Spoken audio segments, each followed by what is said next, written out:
Y bueno, llegados a este punto ya nos metemos en 1915, en el que pues hay un poco pues un debate interno por parte de los alemanes bueno, porque claro, aquí los alemanes, recordemos, aunque el libro trate del frente occidental, pero al mismo tiempo también están librando pues combates contra la Rusia zarista, y va a haber aquí pues un debate bueno, pues basado en qué frente pues nos centramos, ¿no? En el occidental y en el oriental, porque al fin y al cabo Alemania ese fue uno de los grandes problemas que tuvo, ¿no? Y que se encuentra pues en el corazón de Europa, y ya no en la Primera Guerra Mundial, sino en guerras anteriores, pues ha sido siempre un poco la idea de cómo vencemos a nuestros enemigos, que siempre van a ser más numerosos que nosotros. Entonces, al final, un poco lo que ellos intentaron hacer es crear un ejército con unas características que fuesen capaces de derrotar rápidamente a cada uno de sus enemigos por separado, antes de llegar a un punto en el que pues, se encontrasen librando una guerra contra todos a la vez, en el que obviamente pues, no van a tener tantas posibilidades de ganar. Entonces, si quieres comentar cómo fue un poco pues, este debate y esta situación en la que se vieron. Sí, claro, Alemania y en concreto Prusia lleva en esa tesitura estratégica desde el siglo XVIII, esa guerra, temida guerra en dos frentes que nunca nadie quiere. Claro, en 1914 y en 1915 las cosas han cambiado mucho. El aumento demográfico, el armamento ha mejorado muchísimo. Estamos, digámoslo así, en un periodo industrial en la que todo es a lo bestia. No hay ejércitos como el de Federico II el Grande. Esto es un ejército masivo, es un ejército de maniobra gigantesco. Y encima no solo eso, es que una vez que en una batalla tú puedes tener miles de bajas y a lo mejor dices, pues no sé si he sido derrotado, porque como puedo sustituir, he perdido medio millón y puedo sustituirlo por otro medio millón. Claro, teniendo esto en cuenta, Alemania, ella en 1914, con ese plan Schlieffen-Moltke, como se suele llamar ahora, lo que quiere solucionar es esto, ¿no? Ese interrogante de cómo ganar la guerra y en un frente y luego volverse contra el otro y que no le hagan pues el sándwich. ¿Qué pasa aquí? Que es que los generales alemanes ni el propio Moltke, el joven, no se aclaran. Primero, en 1914, ellos prefieren lanzar meter toda la carne en el asador en el oeste. Fracasan en el Marne, tienen que retirarse, pues ya sabemos los desastres, guerra de trinchera.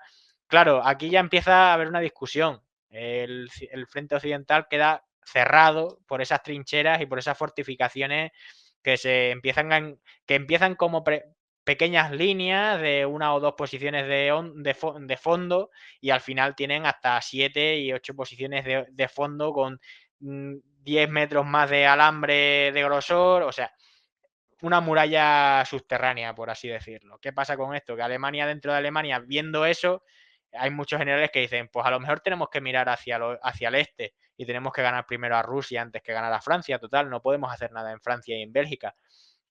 Ese debate se va a alargar durante toda la guerra y no va a tener nunca una solución real, ni nunca se va a querer echar, no se va a querer volver a echar toda la carne en el asador como en 1914. Bueno, hasta el final, cuando, claro, Rusia es derrotada, ¿no? En 1917 se sale de la guerra, pero durante 1915 y 16 esa dicotomía entre ¿qué hacemos? O si hay oficiales como Ludendorff y Hindenburg que quieren ganar la guerra en el este primero y luego volverse contra el oeste por esa superioridad numérica y por ese mejor ejército que realmente tienen, y otros como Falkenhayn, ellos quieren seguir ganando o quieren todavía seguir apostando por el frente occidental porque saben que derrotar a Francia y a Inglaterra en ese frente significa seguramente ganar la guerra, porque saben que los rusos pues, son una potencia y son aguerridos y siempre van a seguir combatiendo, pero hombre, después de las primeras batallas y viendo que les están cogiendo la medida, es Francia y Alemania lo que le interesa a Fackelheim, que es quien sustituye a Moltke el joven después de la batalla del Marne. Claro, esto va a ser uno de los factores principales de Alemania a nivel estratégico a lo largo de toda la guerra, como digo, porque nunca se va a solucionar el tema. de pronto mandan, hoy ¿a quién le toca estos meses? Pues al frente occidental le mandamos tantas divisiones desde el este. Y de pronto los rusos atacan y, ay, pues hay que sacarlas otra vez desde el oeste, hay que volverlas a enviar. Y es un poco ese esto, ¿no? Ese rollo de ir y volver todo el rato. Sí. Tú has comentado, bueno, aquí en el libro que lo he buscado, has titulado el año de 1915 como el año de las batallas aliadas. Y es cierto, ¿no?, que en el 1915 se van a producir al menos dos ofensivas aliadas de importancia. También tenemos la novedad de que, bueno, pues el gas, ¿no?, ya se va a empezar a utilizar, el famoso gas, que al principio, pues, iba a decir que, bueno, no es que fuese inofensivo, pero que va a ir ganando letalidad, ¿no?, a lo largo del conflicto. Y no sé si puedes resumir el año de 2000 perdón, el año de 1915, pues, con estas batallas, que no las quiero llamar pequeñas batallas, pero que sí que es cierto que en comparación con lo que ya va a venir después, en 1916, son un poquito más pequeñas. ¿Por qué ocurrió esto? O sea, ¿por qué en el 1915 hubo como una especie de, bueno, de guerra con menor intensidad que durante los años posteriores? Por de alguna Sí, forma. sí, sí, sí, sí, te entiendo perfectamente lo que quieres decir, Sergio. En 1915, relacionándolo con lo que hemos hablado anteriormente de ¿qué hacemos, este o este? Los alemanes justamente en ese año dicen, apostamos este año por el este. Y Falkenhayn, como sabe que en 1900, que el Marne han sido derrotados, que la carrera hacia el mar y final de 1914 no ha salido muy bien, dicen, venga, vale, pues ya está, el 15 vamos a darle prioridad al frente oriental y mandamos por allá tropas y nos quedamos a la defensiva en el frente occidental. 1915 yo lo titulo el año de las grandes ofensivas aliadas porque tiene una razón de ser. Es que los aliados, por primera vez desde que empezó la guerra, tienen la iniciativa durante todo un año. O sea, los aliados después del Marne, es verdad, el Marne ha sido una iniciativa aliada, pero que dura 10 días. Luego hay un empate estratégico o operacional, si queremos decirlo de otra forma, porque no quiero decir tanto operacional, porque todavía el plano operacional en la Primera Guerra Mundial todavía no está tan desarrollado como en la Segunda, ¿no? Pero igualmente es válido. Cuando los alemanes se mantienen a la defensiva en el oeste en 1915, los aliados dicen, esta es la nuestra. O sea, nos están dejando la pelota botando para que nosotros rematemos a puerta y podamos lanzar, romper el frente, que era el objetivo principal. Aunque parezca mentira, estas ofensivas que van a ser unas buenas pocas, van a ser a principios de año y luego rozando septiembre más o menos, ¿vale? Va a haber a principio 2 o 3 ofensivas en la primavera. Claro, si tenemos en mente en la cabeza el mapa de Francia con la ofensiva alemana, es un mapa que tenemos que ver ese típico mapa de frente de trincheras de la Primera Guerra Mundial que sale en todos los libros. Si nos fijamos en la protuberancia que han hecho los alemanes con un vértice que apunta directamente hacia París, que ha sido todo el tema de los restos del Marne. ¿Qué pasa? Los aliados dicen, pues ya está, lo tenemos muy fácil, atacamos en el norte de esa protuberancia y atacamos en el sur y lo que hacemos es un envolvimiento estratégico, ¿vale? Para encerrar a los alemanes que están en el sur o que están dentro para ganar para ganar la guerra, por así decirlo. O para al menos expulsarlos de Francia. ¿Qué pasa? Se suceden las ofensivas. 1915 va a tener muchísima intensidad y aunque parezca mentira, va a ser un año mucho más sangriento que 1916 con las batallas del Verdún y el Somme. Va a ser mucho más sangriento. El número de muertos van a perder muchísimas más tropas los franceses y los ingleses no, porque todavía no son tan numerosos como van a ser en el 1916 y en años posteriores, pero los franceses aquí se van a desangrar. Literalmente los franceses aquí en 1915 casi se quedan sin reservas útiles, van a hacer después de 1916 y sobre todo en 1917 van a tener que rebañar el fondo del tonel para encontrar reservas, porque en 1915 es una maldita sangría. Van a intentar, se van a empecinar en hay que romper aquí, a principios de año y como digo, al final. Y va a ser terrible. Lo único que hacen los alemanes en 1915 a nivel ofensivo es ese lanzamiento de gas venenoso que mencionabas en la segunda batalla de Ypres, porque también en 1915, como me gusta a mí decir muchas veces, empiezan las segundas partes, porque siempre el primer año de guerra siempre viene la primera batalla de y luego ya a partir de ahí viene la segunda, la tercera y bueno, si nos vamos al frente italiano, pues ahí tienes el Isonzo con 12 batallas. Pues en esto los alemanes lo que van a hacer es lanzar una ofensiva en Ypres muy limitada con ese gas cloro, que es venenoso, que es mortal si lo inhalas durante mucho tiempo, pero que no es mortal, mortal de que, bueno, si estás afectado por él y huyes y sales corriendo, no vas a morir por ese gas venenoso. Pero igualmente fue de esos shocks que tuvo la Primera Guerra Mundial, que fue tremendo. Fue tan tremendo que ni siquiera los alemanes se atreven a, a avanzar por tierra de nadie y que podrían haberlo hecho, porque a las unidades que les afecta el gas, ese primer ataque con gas en Ypres, huyen despavoridas porque no saben qué les está pasando. Bueno, saben que algún tipo de químico venenoso que tal, pero ellos huyen porque no tienen protección ninguna contra él y los aliados, los alemanes, perdón, claro, ven que huyen, pero no se atreven a, a dar el paso a seguir detrás de esa niebla venenosa de color verde amarillo. Y nada, aparte de eso, la 1915 se puede resumir en eso, en grandes ofensivas con esa pretensión de romper el frente occidental al norte y al sur. Van a ser las primeras ofensivas también de digamos, de categoría por parte de la BEF británica, ese cuerpo expedicionario, que ya no es cuerpo, se convierte ahora en ejército, porque ya se están enviando muchos efectivos desde Reino Unido para engrosar las filas, ¿no? Esas filas que eran 100.000 hombres al principio en agosto del 14 y que ahora van a ser, pues ya empiezan a ser 200.000, 300.000. Va creciendo poquito a poco, pero va creciendo, que es lo importante.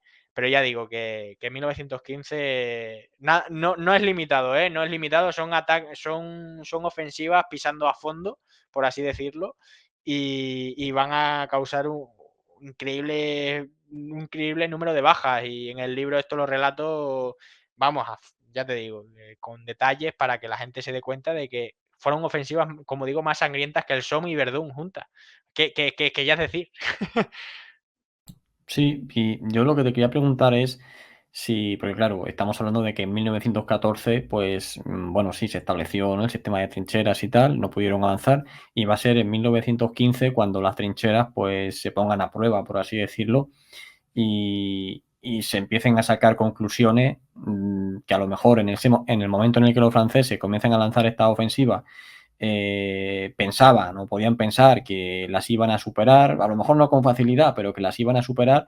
Y en cualquier caso, aquí ya en 1915 se va a ver que a pesar de las numerosas bajas, ¿no?, que acabas de decir, pues no hay manera, ¿no?, de atravesar esas trincheras y van a ir surgiendo, pues claro, ideas, ¿no?, para decir, bueno, vamos a ver, aquí tenemos un problema, vamos a ver cómo lo resolvemos, utilizando gas, ¿no?, que se empieza a utilizar, metiendo nuevos inventos, como el carro de combate, haciendo túneles por abajo y explotándolo, tal. No sé si puedes hablar un poco sobre esto, ¿no?, sobre la evolución y las diferentes ideas que comenzaron a tener para poder superar esas trincheras y cuándo comenzaron a surgir así con más fuerza estas innovaciones. Sobre todo las trincheras ya en 1914 ya empiezan a aparecer como setas. Lo que pasa es que a lo largo de 1915 y sobre todo ya en 1916, esas primeras trincheras que son poco menos que pozos de tirador interconectados de 1 metro de profundo, pues ya empiezan a tener una categoría que, bueno, que como digo en el libro son auténticas ciudades subterráneas, son ciudades en las que, vamos, son posiciones en las que los soldados hacen vida normal y corriente día a día, aunque no haya batalla. Es una guerra muy parecida a la guerra de asedio, y bueno, a la guerra de asedio que hay en el siglo XVII y anterior, ¿no? En el siglo XVI, en la misma geografía, porque también es en Flandes. Total, que claramente 1914 ya la cosa empieza a cambiar, ya se dan cuenta de que ya no va a ser guerra de movimientos, 1915, perdón, es ese año de transición, de que van a de que van a empezar a adoptar nuevas tácticas para intentar sortear ese bloqueo operacional y sobre todo superar el reto que son las trincheras. Y 1916, pero ya en 1915 pues está detrás ¿no? En las mesas de los ingenieros se están planteando nuevos vehículos, nuevas ideas. Por ejemplo, el casco de acero se va a adoptar a finales de 1915, tema de las granadas de mano que ya existían pero ahora se van a producir por cientos de miles, tema de lanzallamas, que también son todo pensando cómo abrirse paso en esa maraña de alambres y de posiciones fortificadas. En 1916, por supuesto, ya tenemos el carro de combate, ¿no? Tenemos a los británicos que se llevan la palma por ser los creadores del carro de combate que ponen en acción de manera limitada en la batalla del Somme en septiembre. Si no recuerdo más, creo que es el 14 de septiembre del 16, cuando los usan creo que usan unos 40 o algo así. Y bueno, no van a tener no van a tener ¿no? esa épica, ni mucho menos que a lo mejor tiene luego la segunda de esos carros de combate Panzer o los estadounidenses en el norte de África moviéndose a toda velocidad. Aquí pues son lentos, ya sabemos, son de extraña forma y además pues su bautismo de fuego pues va a ser, como digo, muy limitado, pero igualmente demuestra muy bien que los aliados, sobre todo los aliados, están intentando adaptar lo mejor que pueden a la mayor prisa en esa guerra de trincheras que ha sido que es todo un reto para los militares de esta época. No hay que pensar en el mito de que eran unos carniceros o que eran tontos o que no eran inteligentes, sino porque los medios tecnológicos de la época habían avanzado mucho, sí, pero la guerra moderna exige muchísimas más cosas que una ametralladora, exige, como estamos viendo, pues carros de combate, acción en interarmas, con los aviones sobrevolando el campo, bueno, todo este tema también de comunicaciones. Como digo, un tema que luego vamos a ver en la Segunda Guerra Mundial mucho más, pues más profesional y sobre todo más desarrollado. Pero ahora en la Primera Guerra Mundial hay un pensamiento de intentar adaptarse a ese frente occidental que está dando muchos quebraderos de cabeza, está dando muchísimos quebraderos de cabeza a todo el mundo, porque no hay que olvidar que toda esta gente ha crecido y se ha educado en gente como Molke el Viejo, como Napoleón, con gente que usaban la maniobra y tenían batallas tan icónicas como Austerlitz, que eran grandes victorias de la historia militar. Y claro, verse en esas ahora de las trincheras es difícil, pero como digo, todo el mundo va a intentar adaptarse y sobre todo los aliados van a destacar más que nadie en este proceso de transición hacia un ejército moderno, contemporáneo, como nosotros lo entendemos. Sí, sobre todo, que creo que nos ha dicho el tema de la artillería, que también cobra muchísimo protagonismo, porque al final, claro, es un pensamiento lógico. Oye, ¿cómo superamos una posición defensiva? Pues bueno, la arrasamos completamente, nos dejamos piedra sobre piedra y luego avanzamos, ¿no? Luego avanzamos con infantería en este caso, que luego en la Segunda Guerra Mundial, como dice, pues se perfecciona haciendo esos bombardeos de alfombra, tanto con artillería como con aviación. En Normandía también se podía apoyar con los destructores y con los acorazados y demás, que lo arrasaban todo. Y aquí también das datos tú de cómo se empieza a tener cada vez los ejércitos más piezas de artillería para precisamente conseguir este objetivo, ¿verdad? Exacto, exactamente es como tú dices. Eh, Claramente, una de las primeras cosas que se hace en esta guerra de trinchera es potenciar lo que ya se tiene para intentar romper la estabilización. Si con 10 cañones no podemos romper las trincheras, quizá con 1000 podemos machacar a aquella gente que está al otro lado hasta tal nivel que solo sea un paseo militar, porque nadie puede sobrevivir a esa tempestad de acero, haciendo referencia al libro de Earth Jungle. Y total, que no funciona, ¿no? Luego la artillería, los asaltos de infantería y eso, tienen éxito, pero son éxitos siempre son en la Primera Guerra Mundial todos son éxitos muy limitados o son éxitos que no se recogen hasta después de mucho tiempo. En batallas como el Somme que están planteadas muchas veces, o sea, tenían unos objetivos muy ambiciosos, hay que decirlo. En la batalla del Somme se esperaba avanzar muchísimo. No era una batalla de desgaste desde el principio. Pero sí es verdad que si no se podían conseguir los objetivos que se tenía pensado, pues dices, bueno, pues si me tiro aquí bombardeándoles durante 4 o 5 meses, pues ya está, ¿sabes? Seguro que les he hecho muchas bajas.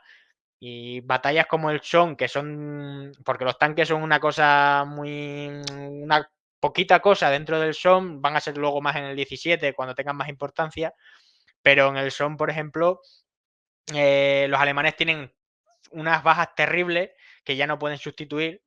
Y esto no se acaba notando hasta a lo mejor hasta 1917 o 1918, cuando dicen, oye, necesitamos tropas. Y dice, ay, si no hubiéramos tenido la batalla del Somme, ahora, claro, ahora nos pesa todas esas bajas que en ese momento dijimos, hemos mantenido la posición y hemos mantenido el orden en la batalla y tal, ahora nos hacen falta. Y claro, como digo, son todo cosas muy limitadas en la Primera Guerra Mundial y son cosas, menos al principio y al final, en los años centrales, como digo, esos asaltos de infantería, esos artillería de miles de cañones, van a tener, pues eso, una actividad muy grande, pero unos resultados que no se corresponden con toda la materia prima y recursos económicos que se están volcando para ello, ¿no? Para hacer funcionar toda esa maquinaria.